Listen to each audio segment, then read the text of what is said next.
Ito ang DXDR 981. Ito ang DXDR 981 sa Dipolog City. Basta balita at serbisyo publiko. Tatak RMN.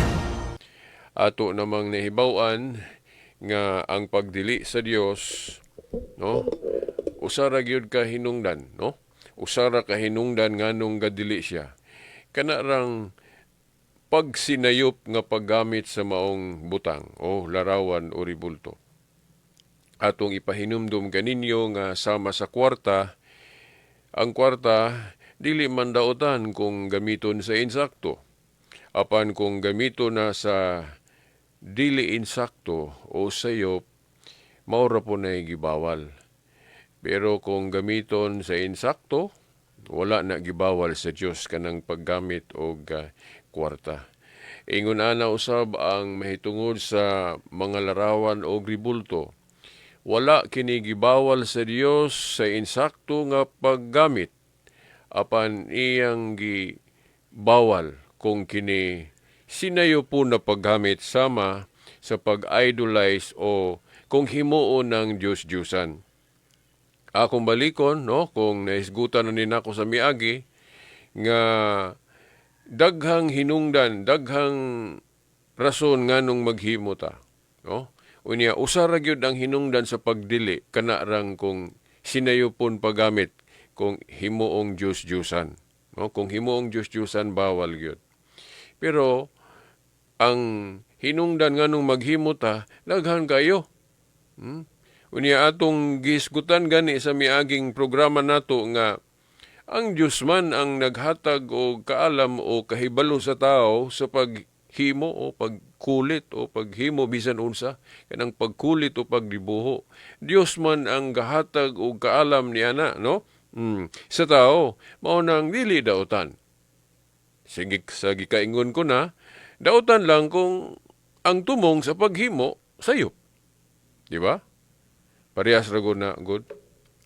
Kung mo pananglit usa ka politiko, kung ang imong rason nga mo dagan ka, mahimo kang politiko, o mo lansar ba kag mayor o gobernador, kung nang imong tumong dili maayo, oh?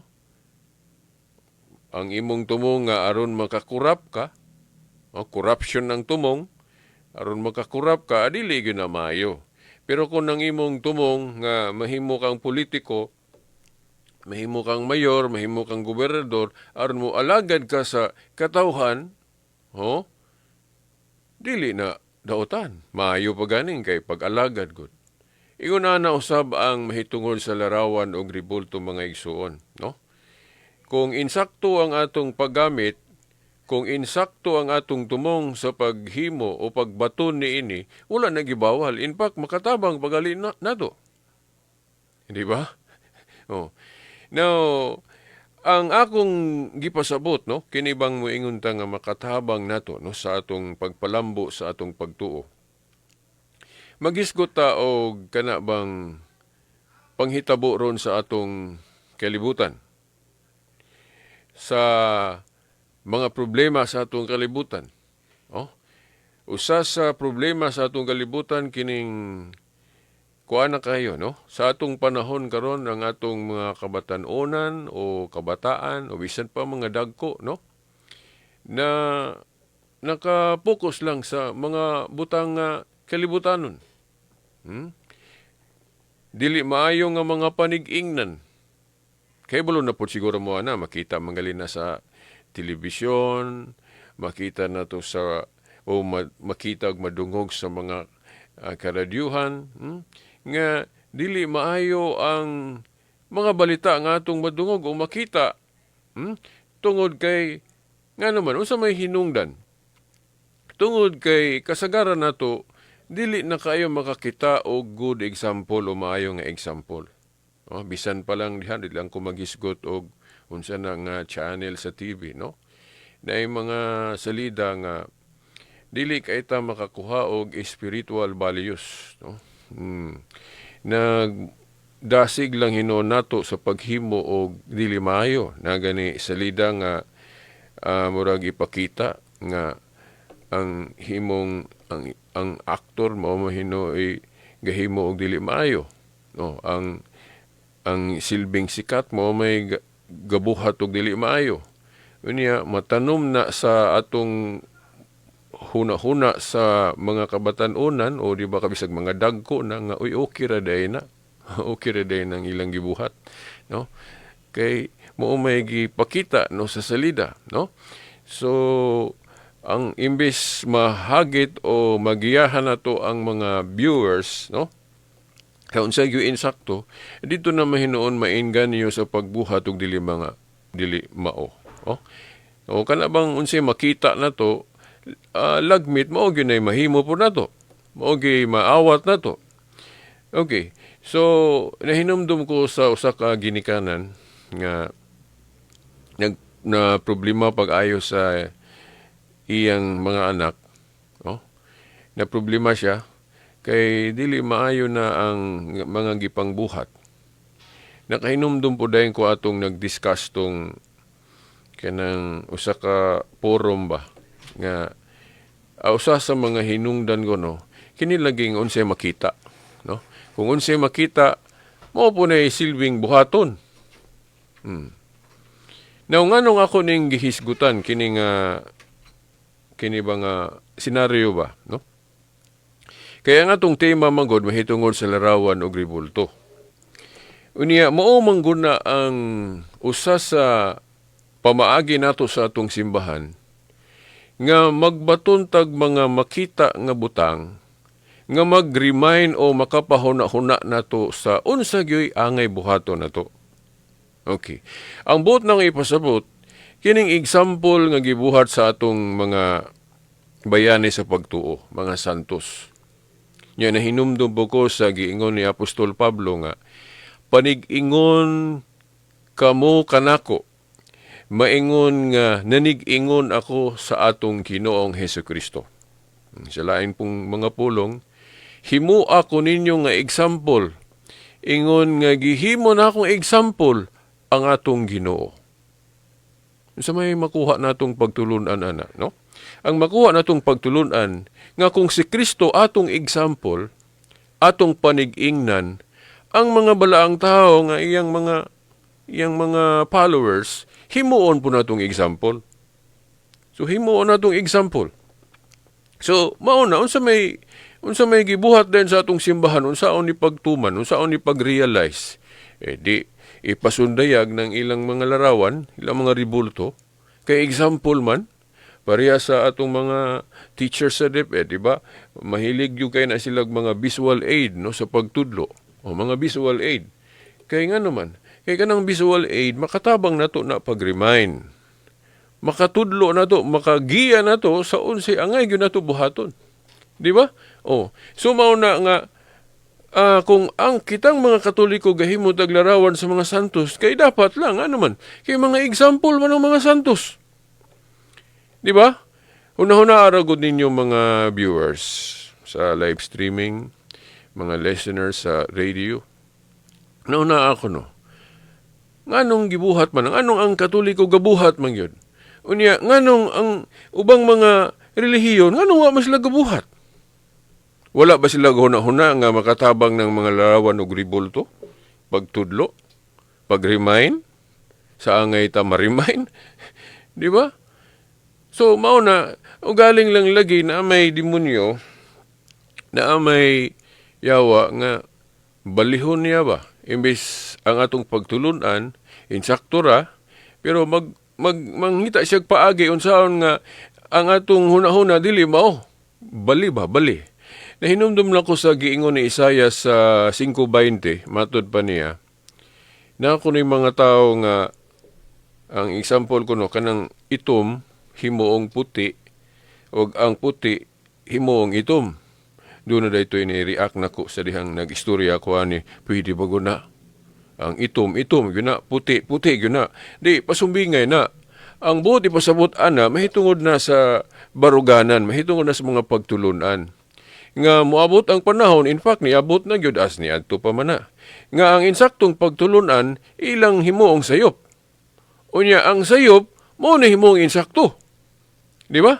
O, nga ang Katoliko gatudlo, akining mga larawan og ribulto, gihimo nato ni kay makatabang nato ni sa atong pagtuo. Pero ang yawa, kahibalo man siya nga naaman po'y bersikulos Biblia nga gadili ang Dios, pero Diyos-Diyosan ba gipasabot ato? Diyos-Diyosan ang gipasabot ato katong mga larawan og ribulto nga gadili ang Dios, mga Diyos-Diyosan ang iyang gipasabot nga gibawal. Wala niya gipasabot nga ang mga larawan sa mga santos, larawan sa mga anghel, dili na mao'y gipasabot sa Ginoong bawal. Oh? Ang gibawal sa Dios sa mga larawan og ribulto katuramang mga gibuhat nato gamit ning mga butanga sa dili mao nga buhat. O kanang himuon natong Diyos-Diyosan kanang ribulto. Di ba? Kaklaro manana sa Biblia sa pagbawal sa Dios. Exodo 23 hangtod sa 5 nagingon ng Dios sa bersikulo 3. Kining bersikulo 3 importante ni para masabtan gyud nato ang Dios sa iyang pagdili. Nagingon ng Dios, ayaw kamo pagbaton og laing Dios, gawas ka nako. Dayon sa bersikulo 4 ug 5, mao na dayon to. Ayaw mo pagbuhat og larawan bisan unsa. Sa Deuteronomio 4:16, bisan sa dagway, sa lalaki o sa babae, o bisan unsa. Dili ka mo yukbo. Ang ambot, I hope nga wala gituyo ba, no? Kaya kung tuyo na to ang sayo, mag-guilty man ta na, pero honest mistake lang, dili ra po ka-guilty ana. Kasagaran akong namatikdan gud kung mga dili Katoliko mo mubasaan ng Exodo 20, ang ilang i-emphasize, ang ilang isumada kana arang bersikulo 4 ug 5 nga gadili og pagbuhat og larawan bisan unsa din dili ka muyukbo. Kanara mo ilang i-emphasize. Unya moingon din sila na tanawa lagi igo laging Katoliko kay galuhod-luhod og mga anang ilang mga ribulto nila sa mga santos. Tamaan dayon ang Katoliko kung ang sumadahon kanarang bersikulo 4 ug 5. Dapat aron masabtan gyud ang context unsay buot ipasabot sa Dios, basahon ang bersikulo 3, iapil pag sumada. Kanang verse 3 may buot ipasabot naman diha masabtan nato unsa ang gipasabot sa Dios sa iyang pagdili. Nagingon ng Dios, ayaw pagbaton og laing Dios, gawas ka nako. Dayon mao na dayon to 4 ug 5 dili ka maghimo og mga butang bisan unsa, larawan bisan unsa, bisan unsang dagway. Ayaw kini yukbo eh. Kung sumadahon ang tulo ka bersikulo, gibawal sa Dios nga maghimo tag mga larawan og ribulto nga atong ikompetensya sa Dios. Himuon po natong Dios. Padaghanon nato ang Dios ba? Which is wrong. Mahimutang politism ana. No? Ang Christianity monotheism. Bisan pa manggali ang atong mga igsoong Muslim monotheism. Bisan ng ubang mga dili Katoliko, nga naggamit sa Biblia, puros ta monotheism. Puros ta monotheism. Usa lang ang Dios. Sa tulo noon ka persona, Amahan, Anak ug Espiritu Santo. Wala giapil ng mga ribulto. Di ba? So mauna nga ang gipasabot sa Dios sa pagbawal kung himuong Diyos-Diyosan, kaya unsa man ang Diyos-Diyosan, kana bang giilan nimong Diyos, unya, dili tinuod. Sama nang mayong kag pusil-pusil, kay duhaan lang, di tinuod. Doktor-doktor, kay dili lagi tinuod, doktor. Inana. Kanang Diyos-Diyosan po, gitrato o giilan natong Diyos, unya, dili tinuod. Nya kanang larawan sa namong mga Katoliko sa mga santos, Diyos-Diyosan bago na, may gitudlo na spari nga Diyos na. Di ba? Ikaduha, ang punto po na, kanang atong gilarawanan, tinuod yun ang santos. Dili na siya kay dili tinuod. Di ba? Pananglit ka ng larawan na to ni Mama Mary.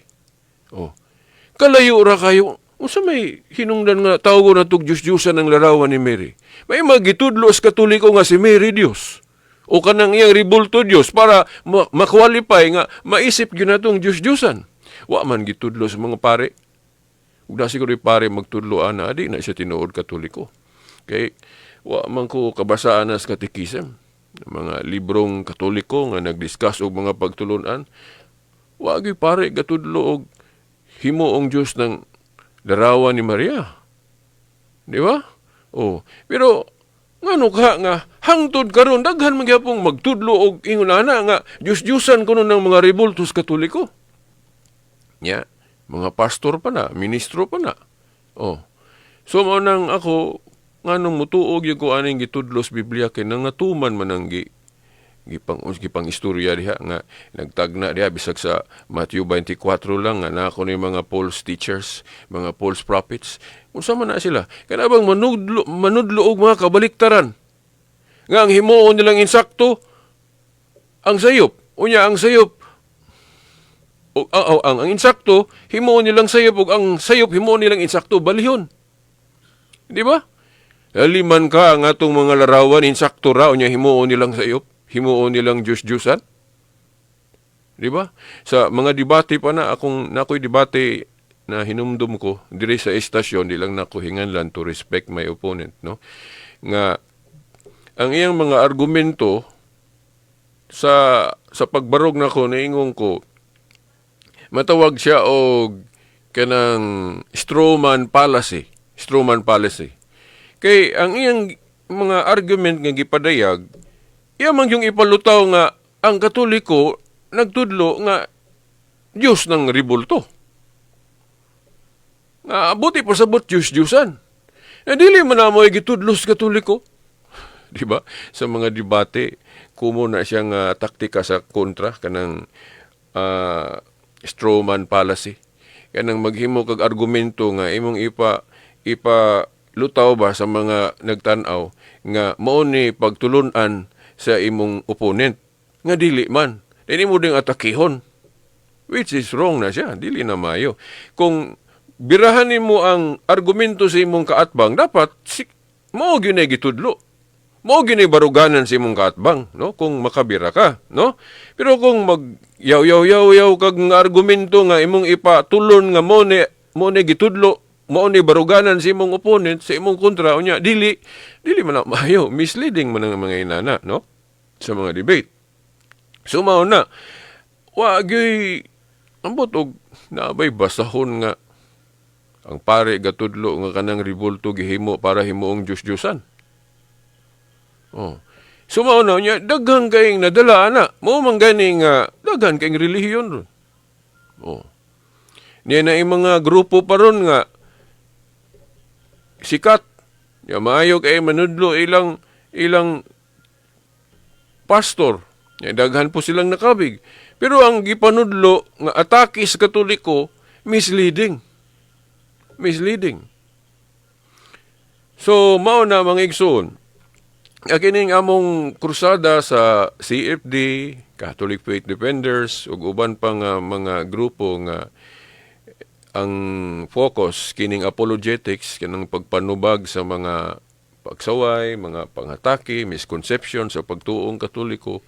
Unang niagad mi kay of course, kuan ra po ni God's providence ra po ni siya. Pagbuot po ni sa Dios nga dunay mga tao pod nga mobarog, mo hatag og mga katinawan, mo hatag og tubag, no? Sa mga pangatake nga misleading mga igsoon. Resulta po ni sa mga pag-ampo, no? O mga pag-ampo sa itong mga kamadrihan, o mga Katoliko nga kanang ang nga naagi mga tao nga mo pasabot, no, mutubag. Nahinumdum lang ko sa kasaysayan kay kinigong mga debate sa pagtuo, kining mga ergo, mga kontrobersya sa pagtuo. Niadto pa man wa pa ta mga tao kamong naminaw nagtanaw ron. Maingon mo nga ano man na silang magdebate, man na silang ano man na mag-irgo man na sila anang Biblia. Wala pa ta mga tao, nahitabo na ni. Bisan sa pagsugod sa simbahan, gadibate na ang mga apostol sa unang konsilyo nila. Basahan ninyo ang Acts 15. Taas kayong lantugi, paghuman ni barog dayon ang holder of the keys, si St. Peter, kay siya may Vicar of Christ. Itingog dayon siya, mo to'y silbing final decision nga unsa gyud dapat tuhuan na to, nahilom sila tanan. Oh. So di mo kaingon nga kining ergo mga debate sa pagtuo nga kuan wala ni or unbiblical ni, biblical ni mga igsoon. Pero gidiscourage lang sa atong mga pari, mga obispo kanang dili maayo nga mga debate, no? Kanang personalan, ad hominem, o kanang imbis tumong na to nga magkasinabot lahi na may hinoon, personalan naman. So mga inana, mo lang po nailikayan na to. Mao nang naday to'y nangutanan ako, Veritas, nga naman nga, dili mo magparehas mga Katoliko na may pari nga okay raan ang inyong gibuhat sa mga CFD. Pero napoy pari ko no, manudlo nga ga-discourage sa mga CFD. Naingon ko nga, kuan mangguna, agi mangguna sa nakita ba? Nga kaming mga CFD, dili man pud mi perfect na, dili man mi mga maayo gyud, no? Okay, na, mga tao ra pud mi, masipyat pud mi. Siguro, katong pari ang ga-discourage aning krusada sa CFD, ang iyak sigurong nakita nga mga dialogue, mga debate, maot ba? No? Kanang mag-away, nang wala na'y respetuhanay. So, tanaw sa pari, dili man ni maayo na ilang gibuhat. So, mo nang ga-discourage sa mong pari. So, pero napoy pari nga nakahibaluman sa situation pod nga mao na nga naay maayo, napoy dili. Ang ipadayon ang maayo. Ang dili maayo mo ra poy dili ipadayon. Mao ba? Press na gud ng institusyon sa pagkapulis. Communality naman na nga naagi mga pulis nga badlungon. Niya na yung mga dili maayong pulis.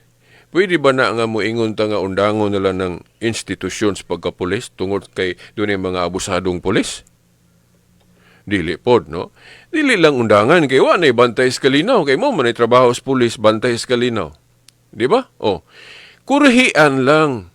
Katong mga pulis nga dili example, mo to'y kurhian, dili kay undangon. Oh, mo pod kanang mga dialogue, mga debate. Di naman na dautan kung mabuhat sa insakto. Kaya actually, kanang dialogue o debate, for me, no, is an art. No? Usa ka art ng debate. Kita kog mga debate nga professional nga naadyoy pag-respect, dili magsininggitay o dili mag ad hominem arguments, nindot man paminahon. Oh? So, mao gina nga ang debate is an art. Kung maayo ka mo debate or meaning respectful ka, dili ka mo ad hominem, no? Kalma ka, o dili nimo insultuhon personal imong kontra, maayo ang imong debate. Art lagi na. Art na siya. So mao na nga siguro kitang mga naghimo ani nga daghang wala mahimuot, siguro ato lang mamalandong lang puta nga aron ang mga pari malipay ra po na to, no? So atong i-correct ang dili maayo nga mga pamaagi nato. Ako admitado ko kay dili sa ning buhat sa apologetics, dili sa yon. Kay tao man ta na tay garbo, na tay emosyon, so posible gyud nga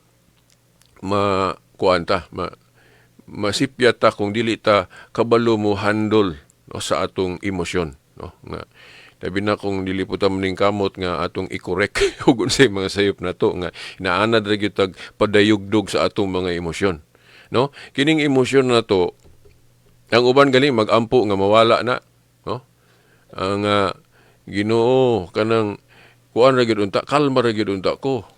Di manggod kay ang Ginoo manggod